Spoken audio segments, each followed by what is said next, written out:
حضور میں ڈاکٹر ہوں اور یہاں پہ ہماری ایک میڈیکل آرگنائزیشن ہے جس کا نام مامو ہے، میڈیکل احمدیہ مسلم ایسوسیشن آرگنائزیشن لجنا کی طرف بھی ہے، جس میں صرف ڈاکٹرز نہیں اور بھی سارے جتنے بھی شعبے ہیں ان کے لوگ بھی ہیں.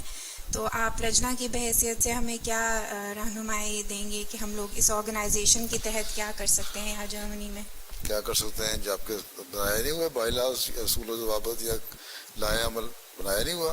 حضور ابھی ہم 1 سال ہوا ہے یہ آرگنائزیشن کو زیادہ ایکٹیو. میڈیکل ایسوسیشن میں یہ ہے کہ آپ لوگ ایک تو یہ ہے کہ جو میڈیکل ایسوسیشن ہے اس میں وقف عارضی کے لیے جائیں، ٹھیک ہے. جی حضور. افریقہ میں ہمارے اسپتال ہیں، وہاں جا سکتے ہیں ایم ڈی ڈاکٹر وقف عارضی کے لیے. فضل عمر اسپتال ربا میں جا سکتی ہیں، قادیان میں جا سکتی ہیں، جی حضور. اور اس طرح وقف عارضی کریں ایک تو.